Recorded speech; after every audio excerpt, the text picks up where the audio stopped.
묵다심으로 주일 예배를 하나님께 드리겠습니다.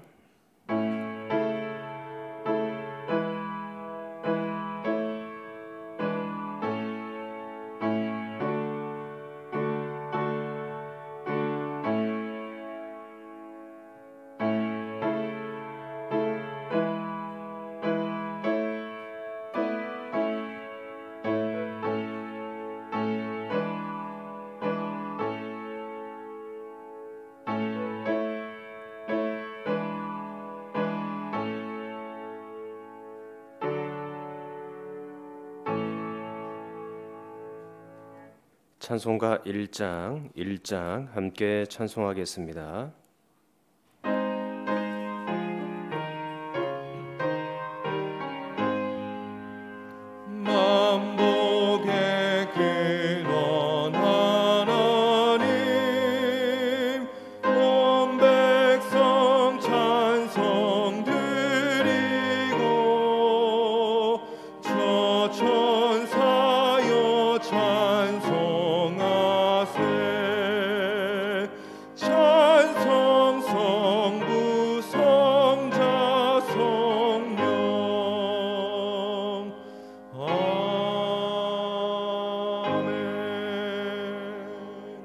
기도하시겠습니다.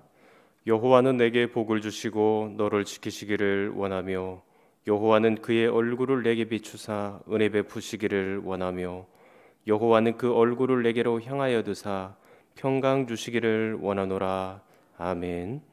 전능하사 천지를 만드신 하나님 아버지를 내가 믿사오며 그 외아들 우리 주 예수 그리스도를 믿사오니 이는 성령으로 잉태하사 동정녀 마리아에게 나시고 본디오 빌라도에게 고난을 받으사 십자가에 못 박혀 죽으시고 장사한 지 사흘 만에 죽은 자 가운데서 다시 살아나시며 하늘에 오르사 전능하신 하나님 우편에 앉아 계시다가 저리로서 산자와 죽은 자를 심판하러 오시리라. 성령을 믿사오며 거룩한 공예와 성도가 서로 교통하는 것과 죄를 사하여 주시는 것과 몸이 다시 사는 것과 영원히 사는 것을 믿사옵나이다. 아멘. 찬송가 424장 부르신 이후에 노병수 장로님 기도하시겠습니다.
전능하신 하나님 아버지께 감사와 찬양과 영광을 올려드립니다. 계절은 변함없이 꽃잎이 피어나고 파릇파릇 새싹이 돋아나는 만물이 소생하는 봄 기운을 마음껏 맞이하고 있습니다. 이러한 자연의 모습을 바라볼 때에 우리의 모습은 과연 어떠한지 되돌아보게 됩니다.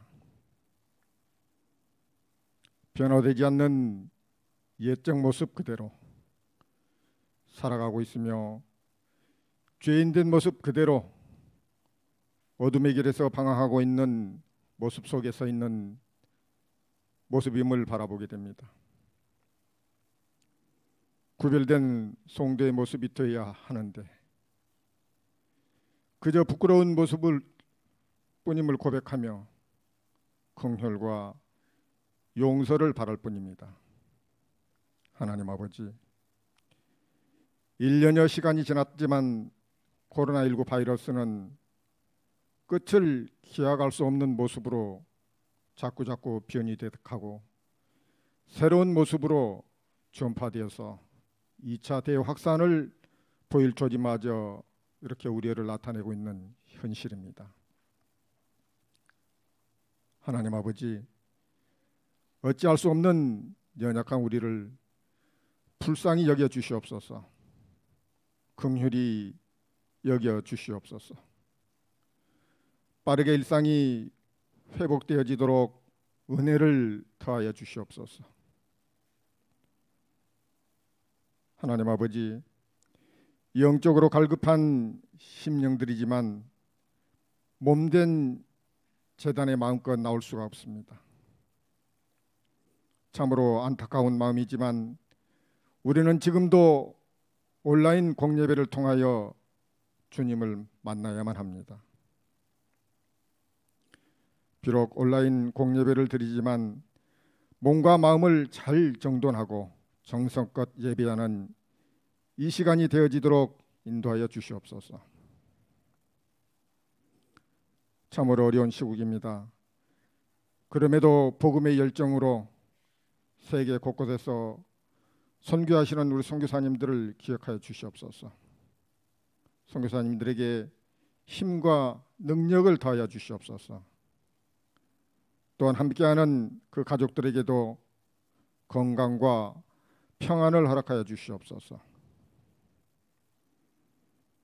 하나님 아버지 뜻 가운데서 세워진 몸된 교회가 지역사회에 복음을 전파하고 또 사랑을 나누고 실천해가며 모범된 모습으로 지역사회 복음 전파에 선도하는 그런 선도 역할을 감당할 수 있도록 우리 몸된 교회를 인도해 주시옵소서. 주일학교 예배가 은혜 가운데 진행되어지고 있습니다. 우리 학생들 믿음의 군사로서 아름답게 잘 성장해가는 귀한 자녀들이 되게 하여 주시옵소서. 하나님 아버지, 우리들 가운데는 병약한 성도들이 있습니다. 건강의 회복과 마음의 평안을 허락하여 주시옵길 기도드립니다. 또한 고난과 역경으로 인하여 갈급한 심령들에게도 은혜로 위로와 회복을 허락하여 주시옵소서. 하나님 아버지, 이 시간에는 귀한 말씀을 듣고자 합니다. 전하시는 우리 담임 목사님과 함께 하시고 영육간 강건하게 붙잡아 주시옵소서. 또한 목사님 가정의 평안과 건강으로 인도하여 주시옵길 바라옵고 기도합니다. 이 시간 말씀을 온전하게 선포하시기에 부족함이 없는 능력과 은총 또한 허락하여 주시옵소서. 듣는 우리에게도 마음의 문과 길을 열게 하시고 깨달음과 충만한 은혜를 체험하는 귀하고 복된 시간으로 인도하여 주시옵소서. 이 시간 드려지는 예배를 통하여 오직 주님만 홀로 영광 받으시옵소서.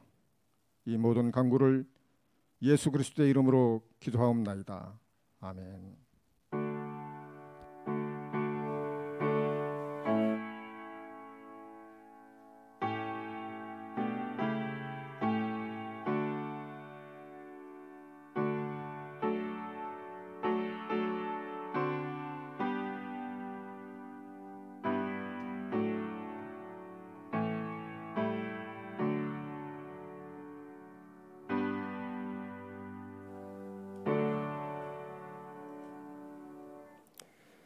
교회 소식을 말씀드리겠습니다. 우리 교회 처음 오신 성도는 계시면 진심으로 환영합니다. 코로나19 확산으로 주일 오전 예배는 온라인 가정 공예배로 드리고 있습니다. 다만 일부 예배 때 오시면 함께 예배에 참석하실 수가 있고, 실황은 녹화해서 홈페이지와 유튜브를 통하여 올려드립니다. 새벽 기도회는 현장 예배로 진행이 되고 있습니다. 월요일부터 금요일까지 진행이 되고요.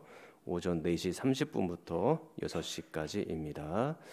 새벽 기도회 때 오셔서 함께 은혜 받으실 수 있기를 바랍니다. 주일학교 예배는 영유치부가 온라인 예배로 유초등부는 오전 9시 30분 유초등부실에서, 중고등부는 오전 11시 중고등부실에서, 청년부는 오후 2시 30분 본당에서 각각 예배를 드립니다. 줌을 통한 비대면 구역 예배 때 구역원들은 구역 예배에 성실하게 참여해 주시기를 꼭 부탁을 드립니다. 구역장 성경 공부 모임은 오늘 오후 4시에 모이도록 하겠습니다. 제126회 한남노회 정기노회가 4월 12일 내일부터 13일 양일간 송내 사랑의 교회 예배당에서 있습니다. 지역 주민을 위한 사랑의 나눔이 있었고요. 만수 이동과 만수 사동의 행정복지센터를 통해서 각각 쌀과 현금을 기탁하였습니다. 온라인으로 헌금하기 원하시는 분은 아래 통장번호로 보내시면 되겠습니다. 아울러 현장에서 예배드리시는 분들은 들어오실 때 헌금함에 넣으시면 되겠습니다. 각 가정에서 수요 예배 드리시기 원하는 분은 홈페이지를 참조하시면 되겠습니다. 긴급 도구기도 신청은 이주희 권사님께 신청하면 함께 기도토록 하겠습니다. 하나님 말씀 보겠습니다. 레위기 20장 9절로 21절까지입니다. 레위기 20장 9절로 21절, 구약성경 177면입니다. 구약성경 177면 레위기 20장 9절부터 21절까지입니다. 레위기 20장 9절부터 21절까지입니다. 제가 봉독해 올리겠습니다. 만일 누구든지 자기의 아버지나 어머니를 저주하는 자는 반드시 죽일지니, 그가 자기의 아버지나 어머니를 저주하였은즉 그의 피가 자기에게로 돌아가리라. 누구든지 남의 아내와 간음하는 자, 곧 그의 이웃의 아내와 간음하는 자는 그 간부와 음부를 반드시 죽일지니라. 누구든지 그의 아버지의 아내와 동침하는 자는 그의 아버지의 하체를 범하였은즉 둘 다 반드시 죽일지니 그들의 피가 자기들에게로 돌아가리라. 누구든지 그의 며느리와 동침하거든 둘 다 반드시 죽일지니 그들이 가증한 일을 행하였음이라. 그들의 피가 자기들에게로 돌아가리라. 누구든지 여인과 동침하듯 남자와 동침하면 둘 다 가증한 일을 행함인즉 반드시 죽일지니 자기의 피가 자기에게로 돌아가리라. 누구든지 아내와 자기의 장모를 함께 데리고 살면 악행인즉 그와 그들을 함께 불살을지니 이는 너희 중에 악행이 없게 하려 함이니라. 남자가 짐승과 교합하면 반드시 죽이고 너희는 그 짐승도 죽일 것이며, 여자가 짐승에게 가까이하여 교합하면 너는 여자와 짐승을 죽이되 그들을 반드시 죽일지니 그들의 피가 자기들에게로 돌아가리라.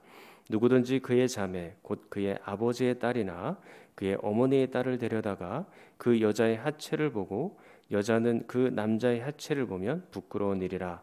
그들의 민족 앞에서 그들이 끊어질지니 그가 자기의 자매의 하체를 범하였은즉 그가 그의 죄를 담당하리라. 누구든지 월경 중에 여인과 동침하여 그의 하체를 범하면 남자는 그 여인의 근원을 드러냈고 여인은 자기의 피 근원을 드러내었음인즉 둘 다 백성 중에서 끊어지리라. 내 이모나 고모의 하체를 범하지 말지니 이는 살부치의 하체인즉 그들이 그들의 죄를 담당하리라. 누구든지 그의 숙모와 동침하면 그의 숙부의 하체를 범함이니 그들은 그들의 죄를 담당하여 자식이 없이 죽으리라. 누구든지 그의 형제의 아내를 데리고 살면 더러운 일이라. 그가 그의 형제의 하체를 범함이니 그들에게 자식이 없으리라. 아멘.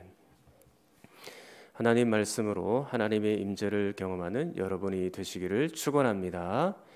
다시 레위기로 돌아오게 되었습니다. 자, 20장을 한번 다시 보십시오.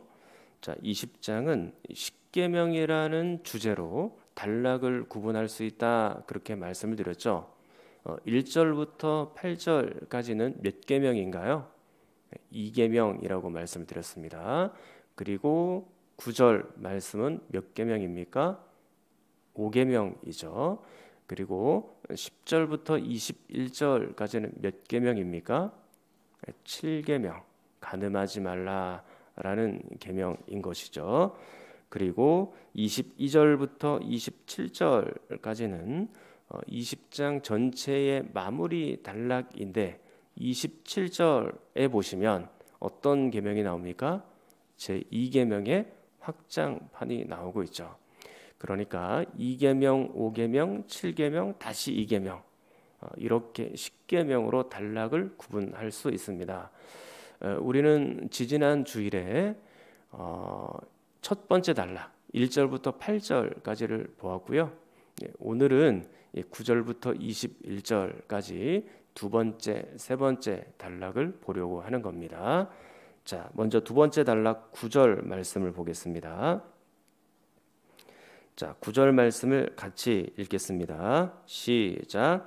만일 누구든지 자기의 아버지나 어머니를 저주하는 자는 반드시 죽일지니 그가 자기의 아버지나 어머니를 저주하였은즉 그의 피가 자기에게로 돌아가리라. 아멘. 자, 이 두 번째 단락은 십계명 중에서 5계명의 확장판이라고 말씀을 드렸습니다. 자, 그러면 이 5계명, 이 다섯 번째 계명, 내 부모를 공경하라 라는 것이 얼마나 중요한 개념이냐라는 것을 우리가 살펴볼 필요가 있습니다. 10계명은 크게 두 개의 계명으로 나눠볼 수 있다라고 했죠. 1계명부터 4계명까지는 하나님 사랑, 5계명부터 마지막 10번째 계명까지는 이웃 사랑이지 않습니까? 그런데 그 이웃 사랑 중에 제일 위에 있는 계명이 바로 5계명, 내 부모를 공경하라 라는 계명이죠. 그거 한 가지만 봐도 부모님을 공경하는 것은 매우 중요한 계명이다라는 걸 알 수가 있어요. 그런데 우리가 이미 배웠던 말씀 중에 19장 3절을 보십시오. 너희 각 사람은 부모를 어떻게 하라고 되어 있습니까? 경외하고 이렇게 되어 있죠. 부모님을 공경하라라는 정도가 아니고 경외하라라고 할 정도니까 이 경외라는 말은 하나님에게 붙여지는 단어잖아요. 그런데 부모님께 지금 경외라는 말이 붙여지고 있으니까 부모님을 섬기고 공경하고 경외하는 것이 얼마나 중요한 계명인지를 우리에게 말씀해 놓고 있는 것입니다. 부모님은 자녀들에게는 하나님의 대리자입니다. 하나님의 대리권자로서 부모님이 자녀들을 훈계할 수 있고 교육할 수 있는 것이죠. 자녀에게 부모라는 존재는 하나님 다음으로 소중한 그런 존재인 것입니다.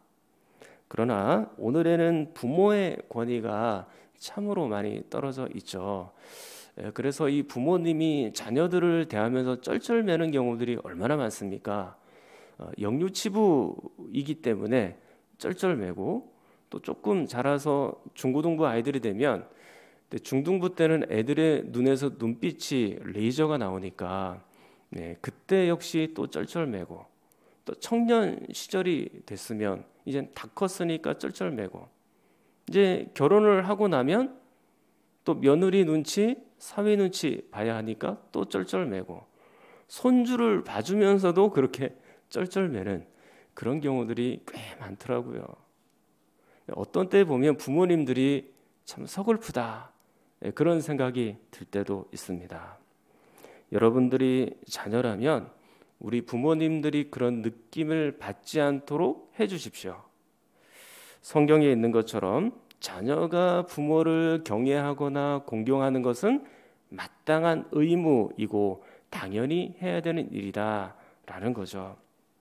그러나 그렇다고 해서 이 부모가 자녀를 마음대로 휘두르고 마음대로 억누르고 그렇게 할 수는 없는 노릇입니다. 자, 요즘 한국 사회는 아동 학대가 굉장히 이슈가 되고 있잖아요. 그래서 마치 자신의 것인 것처럼 이 자녀를 함부로 학대하고 폭력을 휘두르고 그렇게 해서는 안 된다라는 거죠. 부모가 하나님의 대리자라고 해서 내 마음대로 할 수 있다라는 뜻은 아닙니다. 엄밀히 말하자면 이 자녀들은 부모의 소유가 아니죠. 누구의 소유입니까? 하나님의 소유인 것이에요. 부모님의 슬하에서 태어난 것은 맞지만 하나님께서 그 부모에게 잠시 자신의 소유를 맡겨두신 것뿐이죠. 그렇기 때문에 내 뜻대로 이 자녀에게 아무렇게나 해도 된다라는 말은 아닙니다. 그러므로 이렇게 생각하셔야 돼요. 부모 입장에서는 이 자녀를 하나님의 선물로 생각하셔야 하고, 또 자식 입장에서는 이 부모님을 공경해야 된다라는 입장에서 생각을 하셔야 됩니다. 그런데 이게 반대로 돼서 부모님은 이 자녀를 마음대로 휘두를 수 있다라고 생각을 하고 자식 입장에서는 부모님을 우습게 보는 그런 일이 펼쳐져서는 성경과는 전혀 반대로 가는 것이죠. 오늘 성경에도 보니까 이 부모님을 우습게 보는 그런 경우가 나타나 있습니다. 자, 20장 9절을 다시 보십시오. 거기에 보면 부모를 저주하는 자 이렇게 나오고 있죠. 부모님을 우습게 보는 거거든요. 고든 웬함이라는 분은 이 부분을 이렇게 얘기를 했어요. 부모를 공경하는 것과 부모를 저주하는 것은 정반대의 개념입니다. 그렇게 이야기를 했어요. 그러니까 공경이라는 것은 무엇이냐면 부모님을 무겁게 생각하고 영화롭게 하는 것, 그게 공경이라는 것이에요. 그런데 저주라는 것은 부모님을 가볍게 생각하고 부모님을 멸시하는 것이죠. 그러니까 정반대의 개념인 것입니다. 부모의 존재를 마음에서 지워버리고 또 부모님에 대하여 멸시하는 말을 하고 표정을 짓고, 그리고 부모님이 삶의 이유를 모를 정도로 자녀들이 그렇게 행동을 하게 된다면 그거는 성경과는 정반대로 가는 일이며 오늘 20장 9절에 있는 것처럼 부모님을 저주하는 자다라는 거죠. 그런데 그 부모님을 저주하는 자는 어떻게 될까요? 성경을 보세요. 9절 말씀을 보니까 뭐라고 되어 있습니까? 반드시 죽일지니 이렇게 되어 있습니다. 그만큼 부모님을 우습게 보고 멸시하고 저주하는 자는 형벌이 깊은 거예요. 그런데 뿐만 아니라 다음 단락을 봐도 형벌이 깊습니다. 여러분 이제 세 번째 단락으로 넘어온 겁니다. 자, 10절부터 21절까지인데요. 우리가 이미 쭉 읽어보았습니다만 목록을 보니까 10계명 중에서도 제7계명 7번째 계명이죠. 간음하지 말라라는 계명입니다. 이 목록은 이미 18장에서 다 살펴본 바가 있어요. 그런데 18장과 20장의 목록이 차이가 있습니다. 어떤 차이가 있을까요? 18장은 죄의 목록만 쭉 기록이 되었다면 20장 말씀은 죄의 목록뿐만 아니라 처벌에 관한 것까지도 함께 기록이 되어 있다라는 것이에요. 그게 지금 차이가 있는 것이죠. 자, 이 간음의 목록들을 보니까 처벌에 있어서 크게 보면 네 종류가 나오거든요. 첫 번째는 반드시 죽이라 라는 것이에요. 자, 예를 들면 11절을 보시면요. 아버지의 아내와 동침하는 자는 둘 다 반드시 죽이라, 그렇게 되어 있죠. 사형입니다. 두 번째 형벌은 민족 앞에서 또 백성 중에서 공동체 안에서 끊어지는 그런 형벌입니다. 자, 예를 들면 17절입니다. 자기의 자매를 범하였으면 그들의 민족 앞에서 끊어지는 형벌을 받게 되죠. 자, 여기서 끊어진다라는 것은 공동체 가운데서 추방이 될 수도 있는 거고, 하나님께서 직접 형벌을 내리셔서 그 사람이 죽게 되는 그런 경우도 있을 수 있을 것 같습니다. 자, 그리고 세 번째 형벌은 자신의 죄를 담당하는 형벌이에요. 자신의 죄를 담당한다라는 말이 17절에도 있고 19절 말씀에도 있고, 자, 20절 말씀에도 각각 나오죠. 그런데 특히 19절을 보시면 이모나 고모의 하체를 범할 경우 그들의 죄를 담당한다라고 돼 있어요. 죄를 담당한다는 것이 어떤 의미인지는 정확하게는 알 수 없는데, 아마도 그의 죄에 상응하는 그런 처벌을 받게 된다라는 점이죠. 이것도 약간 추상적이라서 명확한 개념이 들어오진 않지만 어쨌든 죄의 처벌은 있다라는 얘기예요.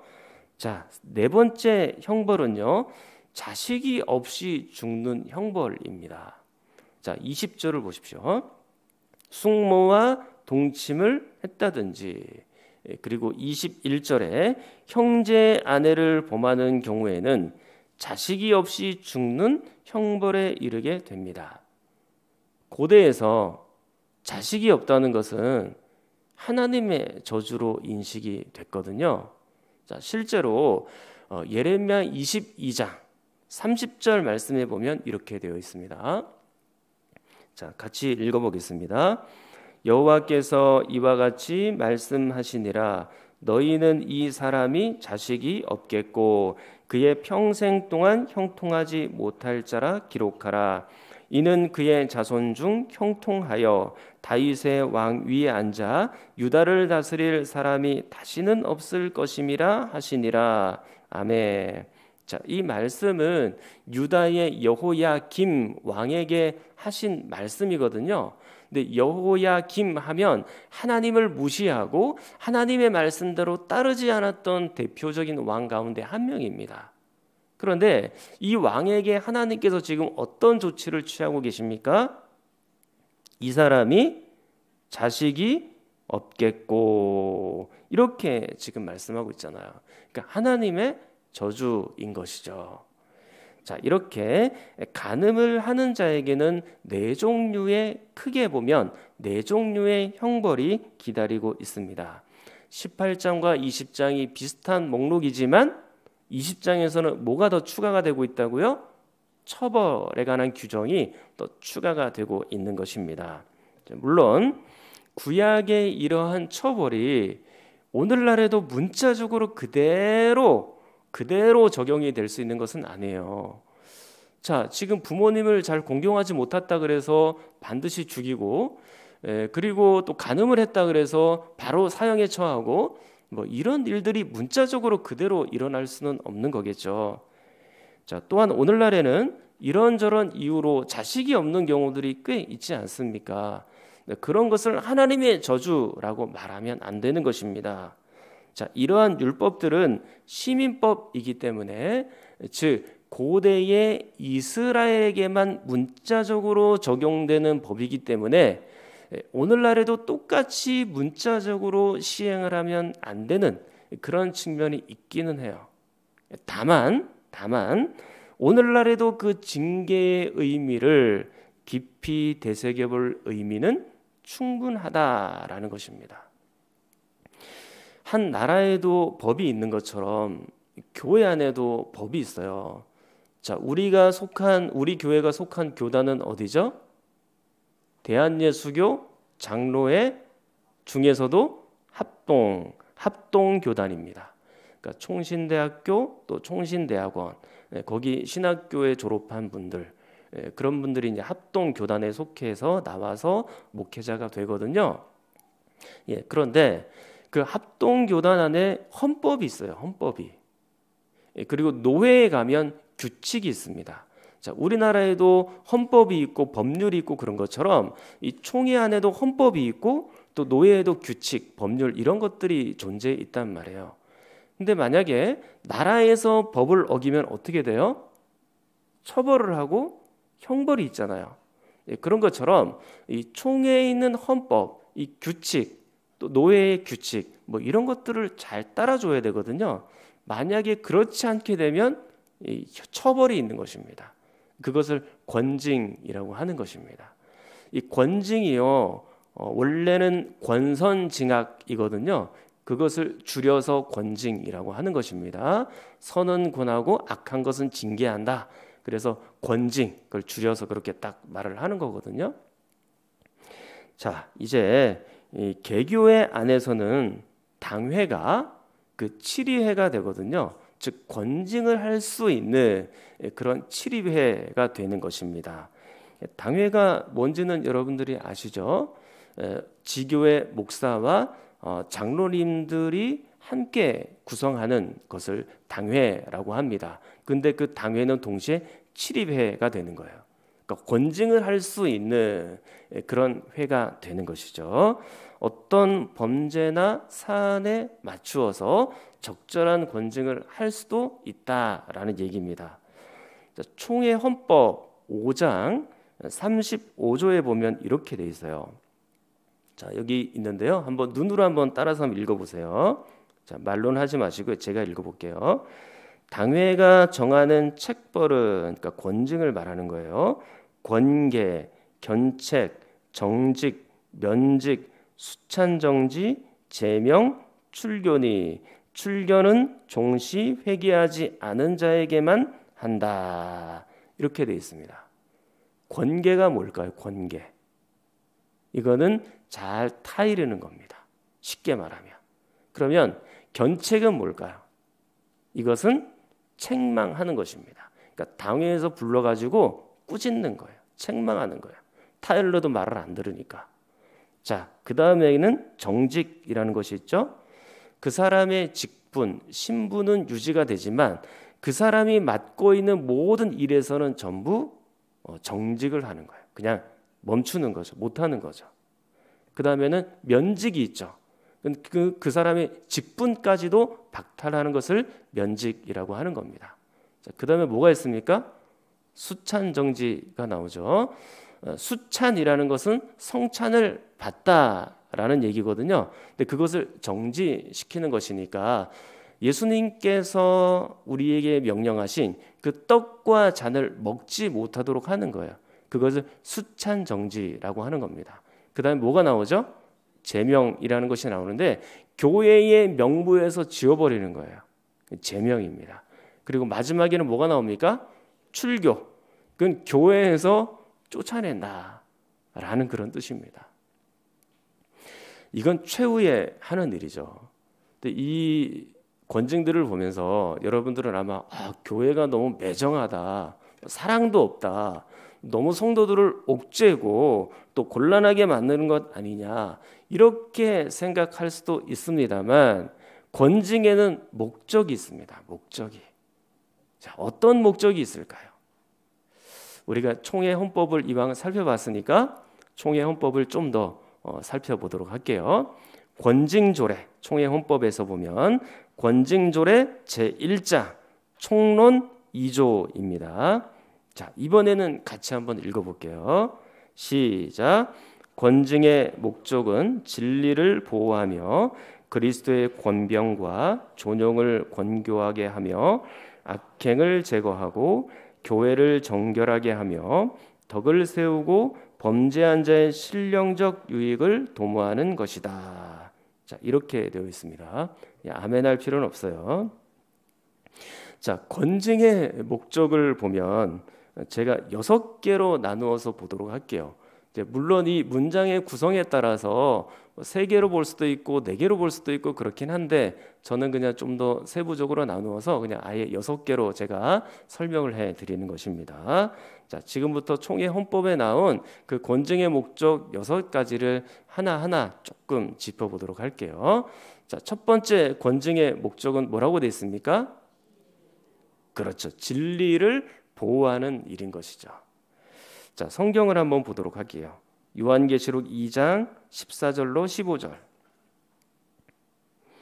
그러나 내게 두어 가지 책망할 것이 있나니 거기 내게 발람의 교훈을 지키는 자들이 있도다. 발람이 발락을 가르쳐 이스라엘 자손 앞에 걸림돌을 놓아 우상의 제물을 먹게 하였고 또 행음하게 하였느니라. 이와 같이 내게도 니골라당의 교훈을 지키는 자들이 있도다. 그렇게 말씀합니다. 자, 이 말씀은 그 요한계시록에 보면 교회가 7교회가 나오잖아요. 그 중에 버가모 교회에게 하신 말씀이거든요. 그런데 14절 이렇게 시작을 합니다. 그러나 내게 두어 가지 책망할 것이 있다라고 말하죠. 분명히 책망이라고 말을 하죠. 자, 무엇을 책망하고 있냐면 2가지를 책망하고 있는 거예요. 하나는 뭡니까? 발람의 교훈에 대한 책망. 또 하나는 니골라당의 교훈에 대한 책망. 제가 시간이 없어서 이거 자세히 설명을 못 드리는데요. 발람의 교훈 같은 경우에는 사람들을 타락하게 만들어서 우상을 섬기게 하고 행음하게 하는 사람들이다라고 그렇게 표시가 되어 있죠. 니골라당은 뭡니까? 이건 쉽게 말하면 이단이다 그 얘기입니다. 그런데 지금 이 버가모 교회에 있는 사람들이 하나님의 말씀으로 충만해도 모자랄 판에 어떻게 하고 있나요?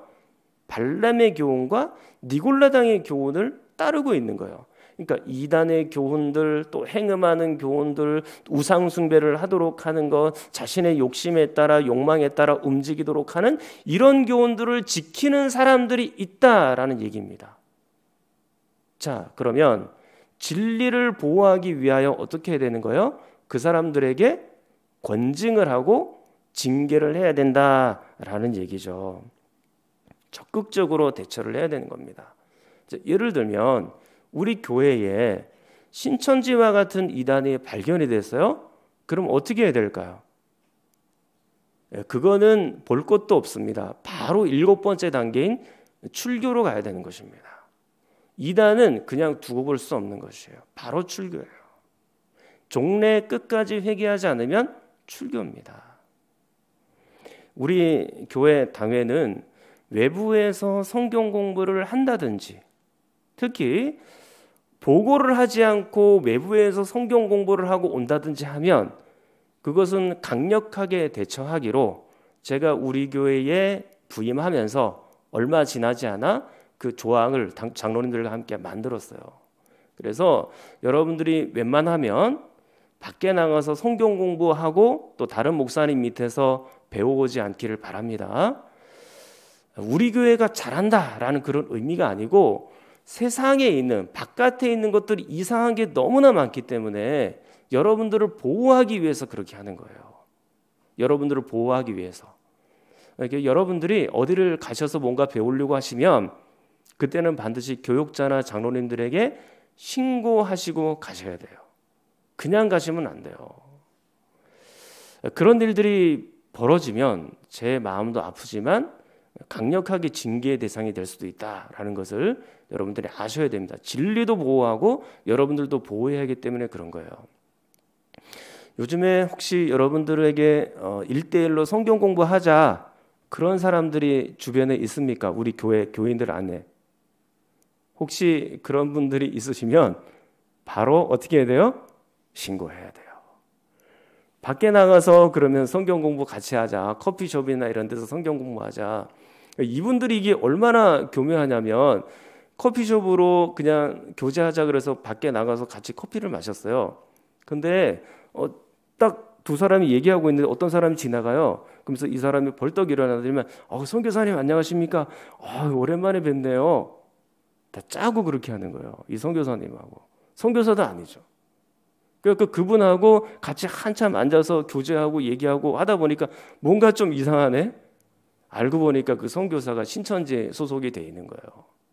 그렇게 해서 자기도 모르게 서서히 신천지로 가는 그런 경우들이 있기 때문에 매우 교묘하다는 거예요. 그래서 선교사님을 소개시켜 주겠다. 밖에 나가서 성경 공부하자. 그리고 더군다나 목사님에게는 말하면 절대 안 된다. 이렇게 하면 어떻게 해야 돼요, 여러분들이? 그렇죠. 신고해야 됩니다. 112로 신고하면 안 받아줘요. 우리에게 신고해야 됩니다. 우리에게. 교역자나 장로님에게 꼭 신고하시기를 바라요. 진리를 보호하기 위한 겁니다. 그리고 여러분들을 보호하기 위한 것이죠. 지난 2000년 동안 교회의 역사는 이단과의 싸움의 역사예요. 이단들이 자꾸 진리를 훼손하고 성경을 이상하게 해석하기 때문에 싸울 수밖에 없는 거죠. 이 진리의 말씀, 이 성경을 지켜내기 위해서 그렇게 하는 겁니다. 이 진리의 말씀을 후대에게 변질되지 않는 온전한 말씀으로 전달해 주기 위해서는 그 이단과의 싸움이 계속되어야 하는 거죠. 근데 오늘날에도 마찬가지예요. 오늘날에도 이단이 계속해서 일어나고 있잖아요. 그러니까 이 말씀을 변개치 않도록 하기 위해서 후대에게 또 계속해서 물려줘야 하기 때문에 우리는 이단과도 또 싸울 수밖에 없는 것입니다. 이 하나님의 말씀, 진리를 지켜내기 위한 거죠. 그래서 권징이 필요한 거예요. 자, 두 번째, 권징의 목적은 무엇입니까? 네, 한번 두 번째 한번 띄워주세요. 이제 뭐라고 되어 있나요? 그리스도의 권병과 존영을 견고하게 하기 위하여. 발음도 어렵죠. 권병, 존영 이런 단어들이 쉽지는 않거든요. 다 옛날 단어들이라. 그런데 존영이라는 것은 좀 알겠죠. 영광스럽게 한다라는 의미잖아요. 그리스도를 영광스럽게 한다. 그러면 권병이라는 것은 뭡니까? 이 한문으로 보면 권세 권자, 권세 병자예요. 저는 이게 빛날 병인 줄 알았는데요. 이게 권세병이더라고요. 그러니까 그리스도의 권세를 말하는 겁니다. 그러니까 그리스도의 권세 조금 단어를 바꾸면 그리스도의 주권이라고 말할 수 있습니다. 그러니까 주권이라는 단어가 어떤 뜻이에요? 모든 것을 그리스도의 뜻대로 행하신다. 그게 주권이거든요. 그 그리스도의 권병과 주권과 그리고 그리스도의 존영, 그리스도의 영광을 위하여 권징은 필요합니다 라는 것이죠. 그러니까 이단이라든지 오늘 레위기 20장에 나와 있는 이런 간음이라든지 또 교회나 사회적으로 심각한 범죄가 있다든지 그러면 그것은 그리스도의 권병과 존영을 심각하게 해치는 거거든요. 그럴 때는 어떻게 합니까? 징계가 필요하고 권징이 필요하다라는 말씀이에요. 자, 이제 세 번째, 권징의 목적은 무엇일까요? 악행을 제거하는 것입니다. 자, 잠언 20장 30절 말씀을 볼게요. 자, 같이 한번 읽어보겠습니다. 상하게 때리는 것이 악을 없이 하나니 매는 사람 속에 깊이 들어가느니라. 아멘. 자, 이 말씀은 폭력을 미화하는 말씀이 아니고요. 다만 강력한 징계를 통하여 사전의 악행을 제거하고 죄를 차단하는 그런 역할을 하는 것입니다. 물론 자비가 필요한 순간이 있고 그리고 징계가 필요한 순간이 있습니다. 사랑으로 그 허물을 덮어야 될 때가 있고 그리고 강력한 권징이 필요할 때가 있죠.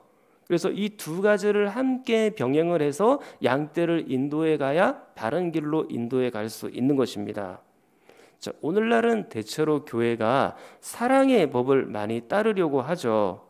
그래서 웬만한 죄는 다 덮어주고 용서해 주려고 합니다. 그러나 그것을 이용을 해서 하나님의 뜻이 아니라 자신의 뜻을 펼치고 자기 마음대로 행하고 죄악된 길로 가고 교회의 질서를 어지럽히고 그럴 때는 징계가 필요한 것이죠. 하나님은 사랑의 하나님이시기도 하지만 동시에 어떤 하나님입니까? 공의의 하나님이시기도 한 거죠. 하나님이 여러분들을 무척 사랑하시지만 사랑하시는 만큼 여러분들이 잘못된 길로 가잖아요. 그러면 거기에는 공의의 하나님이 나타나실 수밖에 없는 것이다 라는 것입니다. 그런 면에서 보면 징계 역시 사랑의 법이에요. 자, 성경을 한번 볼까요? 레위기 19장 17절 18절. 자, 가까운 데 있으니까 한번 찾아서 보세요. 레위기 19장 17절 18절. 자, 거기에 보면 이렇게 나와 있습니다. 너는 내 형제를 마음으로 미워하지 말며 내 이웃을 반드시 견책하라. 그러면 내가 그에 대하여 죄를 담당하지 아니하리라. 원수를 갚지 말며 동포를 원망하지 말며 내 이웃 사랑하기를 내 자신과 같이 사랑하라. 나는 여호와이니라. 아멘. 자, 지금 이 부분이 이웃 사랑 부분이잖아요. 그런데 17절을 보세요. 내 이웃을 반드시 견책하라. 이렇게 되어 있어요. 이 견책하라는 말이 원문으로 보면 책망하라, 재판에 넘긴다, 그런 의미가 있거든요. 그러니까 징계가 필요하다라는 얘기예요. 레위기 19장 17절 18절 말씀이 이웃사랑 단락 아닙니까? 그런데 이웃사랑 안에는 이런 견책도 책망도 함께 포함되어 있다라는 얘기죠. 나하고 상관이 없으면 뭐라고 충고하고 조언해 주기가 매우 어렵습니다. 죄를 짓든 말든 그대로 놔두면 되죠. 사랑하지 않는데 싫은 소리 들어가면서까지 왜 충고해야 돼요? 그렇게 할 필요는 없잖아요. 가만히 조용히 있으면 됩니다. 그렇지만 사랑하면 그게 어려워요. 참고 인내하지만 계속해서 잘못된 길로 갈 때는 충고해주고 얘기해주고 누군가가 그것을 제지를 해줘야 되죠. 그것도 안 되면 당회에 보고를 해서 당회에서 권징하도록 해야 되는 것입니다. 그래서 성도들에게 악행을 멈추고 바른 길로 가도록 기회를 줘야 되는 거죠. 자, 아무튼 성도의 악행을 제거하기 위하여 권징이 꼭 필요하고 이러한 권징 역시 사랑의 차원에서 진행이 되는 것이다 라는 것을 아셔야 됩니다. 자, 네 번째 권징의 목적은 무엇일까요?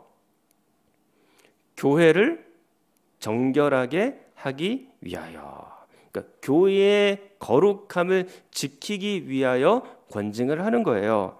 제가 여러분들에게 누차 얘기하고 말씀을 드리지 않았습니까?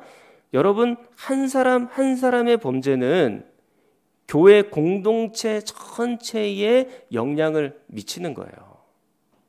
여러분은 교회 대표입니다.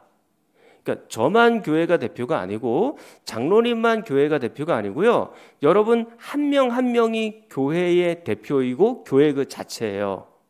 그런 교회 자체가 범죄를 하게 되면 교회 공동체 전체가 영향을 받을 수밖에 없다라는 얘기입니다. 여러분 고린도전서 5장 6절에 보면 그 말씀이 잘 나와 있어요. 너희가 자랑하는 것이 옳지 아니하도다. 적은 누룩이 온 덩어리에 퍼지는 것을 알지 못하느냐. 적은 누룩이 온 덩어리에 퍼지는 것을 알지 못하느냐. 그렇게 말씀하고 있어요. 누룩은 우리 눈에 잘 보이지도 않아요. 그런데 이 누룩이 지금 어떻게 되고 있나요? 온 덩어리에 지금 퍼지고 있다. 그렇게 말씀을 하죠.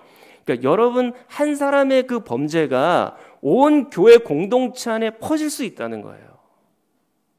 자, 이 말씀의 배경이 고린도전서 5장 1절 2절에 나와 있거든요.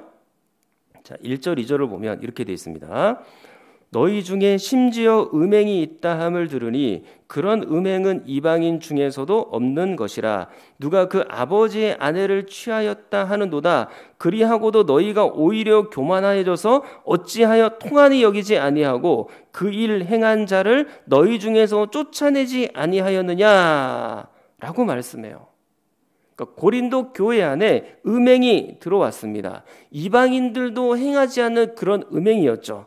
지금 레위기 20장의 상황과 똑같은 거예요. 간음입니다. 이러한 간음이 교회 안에 누룩처럼 번져갈 수 있다라는 얘기예요. 그런데 이 교회 사람들이 어떻게 합니까?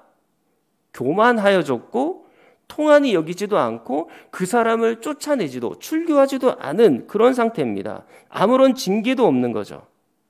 만약에 교인들이 이렇게 한쪽 눈을 감고 있으면 어떻게 되는 거예요? 6절에 있는 것처럼 적은 누룩이 온 덩어리에 번지는 거예요. 이게 죄의 영향력입니다. 누군가는 그 사람을 보면서 자기도 범죄할 수 있는 거거든요. 여러분, 하와가 먼저 범죄를 했죠. 근데 그 하와의 범죄로 그냥 끝났나요? 아니죠. 아담에게로 뛰어넘어갔죠. 그러면 아담의 범죄로 그냥 끝났나요? 그게 아니죠. 온 자연이 타락하게 되고 망가지게 되고 모든 인류가 다 죽음으로 몰아가게 된 겁니다. 그러니까 아담을 뛰어넘어서 모든 인류가 다 죄의 영향력 아래 들어온 거잖아요. 이게 죄의 특성이에요. 그러니까 이 죄를 우리가 경계하지 않으면 교회는 거룩함이, 정결함이 사라지게 되어 있어요. 그렇기 때문에 그 죄가 교회 안에 퍼지지 않도록, 그리고 그 교회가 거룩함을 지켜내도록 이런 권징이 필요하다라는 얘기입니다. 5번째, 권징의 목적은 뭐가 있을까요? 덕을 세우기 위함입니다. 자, 화면 한번. 5번째, 권징의 목적, 덕을 세우기 위함이죠. 자, 이 덕이라는 것은 윤리적인 것을 말하는 것이거든요. 그러니까 도덕적인 탁월함, 그걸 얘기하는 거야. 단순히 그냥 사회에서 있는 도덕, 윤리 이 정도를 말하는 게 아니고요. 그리스도께로부터 온 도덕, 그리스도께로부터 온 윤리, 그런 것을 이야기하고 있는 것입니다. 그리스도의 덕을 내 안에 채워서 그 그리스도의 윤리와 도덕을 깊이 배워서 교회 안에서나 교회 밖에서나 여러분들은 누구에게나 다 모범이 되는 그런 삶을 사셔야 된다라는 거죠. 여러분, 목사만 모범을 보이면 되는 게 아니에요. 여러분들도 성도고 저도 성도입니다. 그래서 목사만 모범을 보이는 것이 아니라 성도 한 명 개개인이 목사와 똑같은 잣대로 이 성경 말씀을 적용시켜야 되는 거예요. 이걸 목사에게만 과도하게 적용시켜서 목사님만 모범을 보이면 되지, 그게 아닙니다. 여러분들도 저와 똑같이 모범이 되셔야 되는 거예요. 그렇다고 제가 싹 큰 모범이 되는 건 아니죠. 우리의 진정한 모범은 예수님밖에 없으니까. 그렇지만 저도 그렇고 여러분들도 그렇고 똑같은 위치에서 똑같은 모범적인 삶을 살아내야 되는 것입니다. 덕을 세워야 되는 거죠. 자, 로마서 14장 19절에 보면 우리가 서로 덕을 세우는 일에 힘을 쓰라라고 그렇게 말씀을 하셨죠. 고린도전서 10장 23절, 모든 것이 가하나 모든 것이 유익한 것은 아니요 모든 것이 가하나 모든 것이 덕을 세우는 것은 아니라고 했습니다. 자, 우리가 분명 자유자이지만 덕을 세우는 자유자예요. 자유자는 자유자라고 해서 내 마음대로 죄를 짓고 교회 질서를 어지럽히고 진리에서 벗어나는 자유자를 말하는 것이 아닙니다. 만약에 그렇게 된다면 그는 자유자가 아니고 죄의 노예죠. 죄를 짓는 것이 어떻게 자유한 사람이에요? 아니죠. 죄의 노예이고 사단의 노예로 여전히 남아있는 거죠. 교회의 덕을 세우고 교회가 유익해지는 방향으로 가도록 끊임없이 여러분들이 움직이셔야 되는 거예요. 그렇지 않을 때는 권징이 필요하다라는 것입니다. 자, 이제 6번째 마지막 권징의 목적입니다. 뭐라고 되어 있습니까? 범죄한 자의 신령적 유익을 도모하는 것입니다. 디모데 후서 2장 25절 말씀에 보면 이렇게 되어 있습니다. 자, 같이 한번 읽어보겠습니다. 거역하는 자를 온유함으로 훈계할지니 혹 하나님이 그들에게 회개함을 주사 진리를 알게 하실까 하며. 아멘. 자, 여러분, 이것이 권징의 중요한 목적 중에 하나예요. 거역하는 자, 특별히 말씀에 거역하는 자를 훈계하도록 되어 있죠. 그런데 그래도 듣지 않으면 권징을 해서 회개토록 하는 것입니다. 혹여 그렇게 회개하고 진리를 다시 알게 될까? 하나님께로 다시 돌아오게 될까? 그런 마음으로 권징을 하는 거죠. 그것을 신령적인 유익이라고 말하는 것입니다. 범죄한 자라 할지라도 돌이키도록 하기 위하여, 그리고 바른 길을 걷도록 하기 위하여 징계는 필요하다라는 거예요. 매정해서 그런 것이 아니다. 사랑으로 오히려 하는 것이다. 그렇게 받아들이셔야 되는 거죠. 자, 이렇게 해서 총회 헌법에 나온 권징의 목적 6가지를 살펴보았습니다.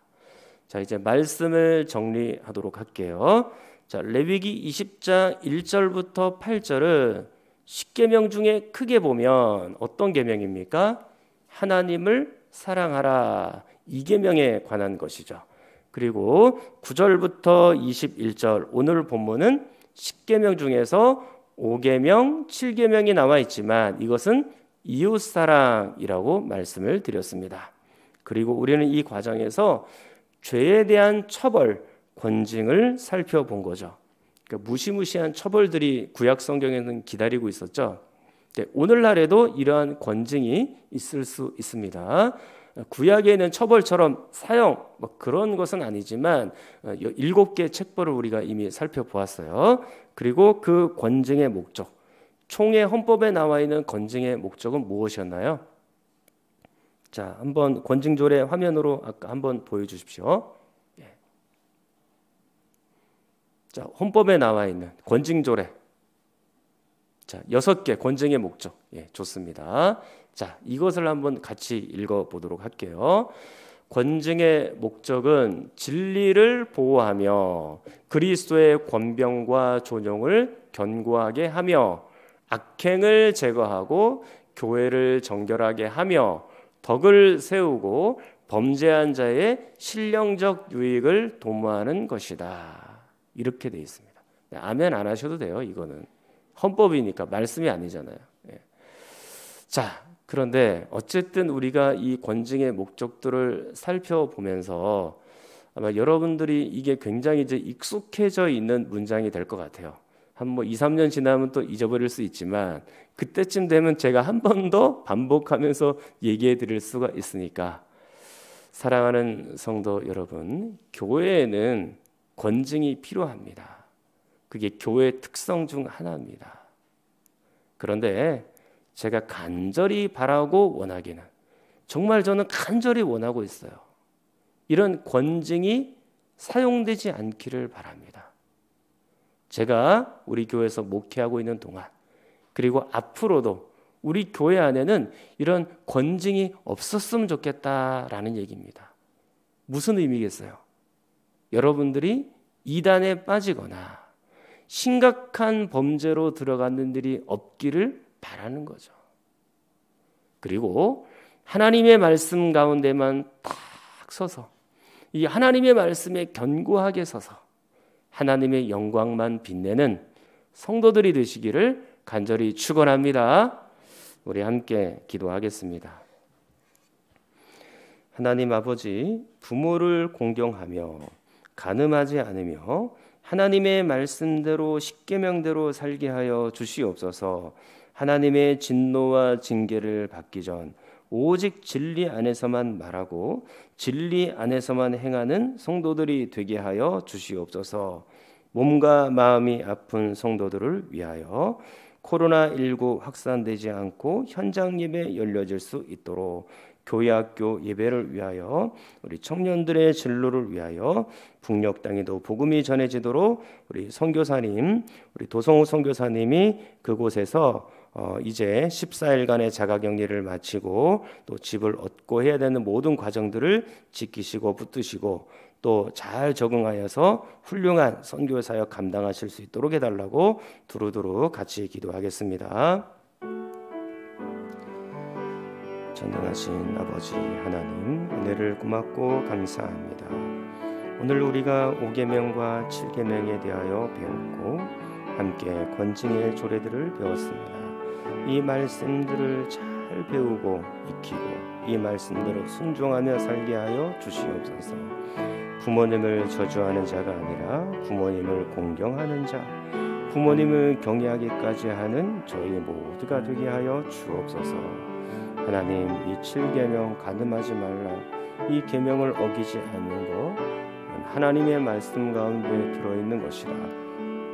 진리의 말씀에 저희들이 든든하게 서 있을 수 있도록 도와주옵시고, 하나님 아버지, 이 말씀 속에서 견고해져서 진리 가운데 굳건하게 서서 좀체 이 하나님의 말씀 속에서 벗어나지 않도록 우리 모든 성도들을 이끌어 주시옵소서.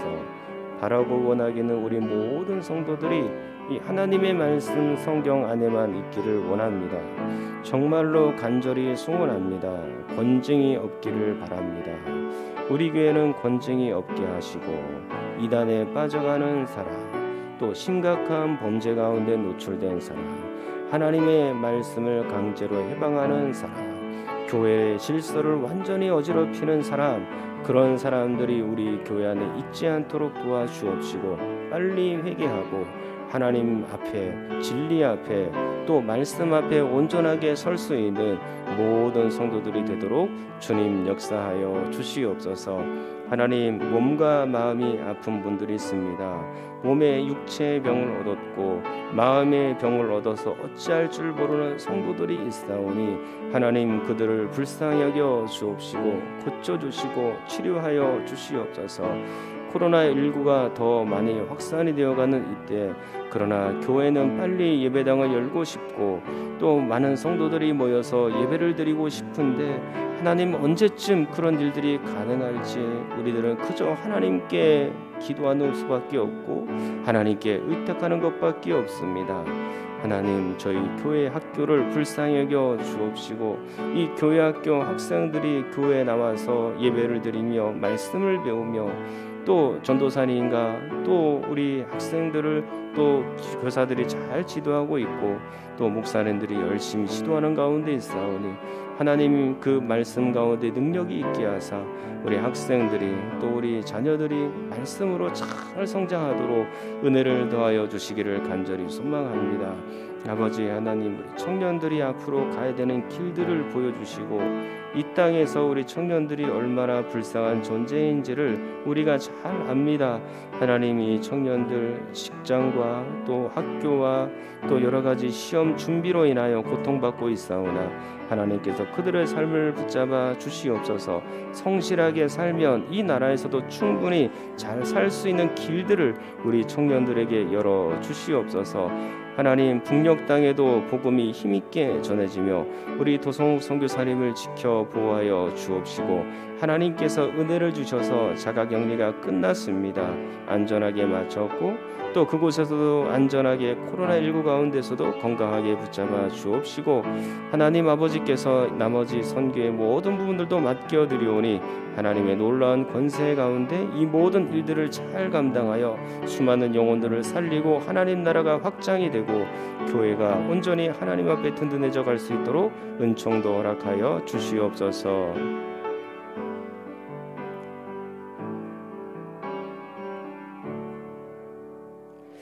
전능하신 아버지 하나님, 하나님의 말씀대로 이 십계명대로 우리가 살고 싶습니다.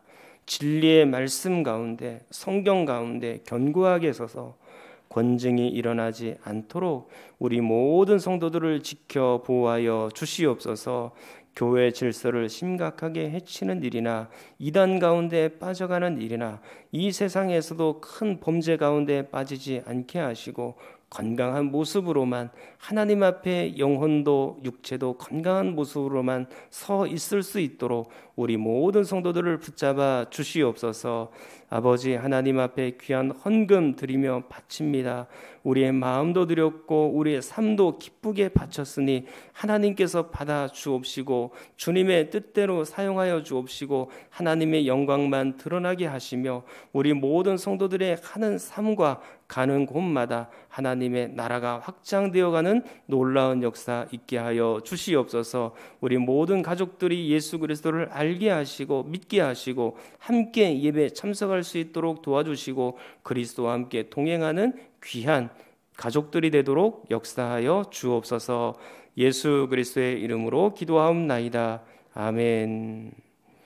찬송가 54장 부르신 이후에 축도로 예배를 마치겠습니다.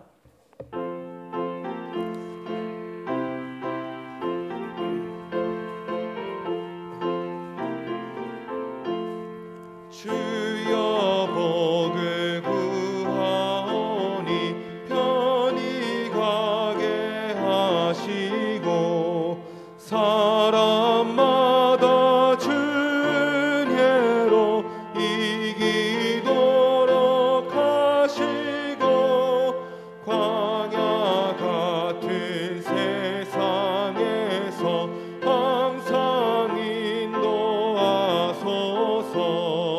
주의 복된 말씀 듣고 무한 감사합니다. 구원받은 주의 성도 열매 맺게 하시며 하나님이 우리 함께 항상 계시옵소서.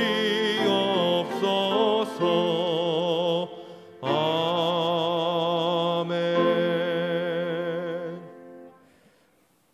이제는 우리 주 예수 그리스도의 은혜와 하나님의 크신 사랑하심과 성령의 위로 교통하심이 하나님의 말씀 위에만 굳게 서서 하나님께서 원하시는 길을 가는 당신의 선한 백성들 위에 그 삶 속에 자녀들 위에 생업 위에 영원토록 함께 있을지어다.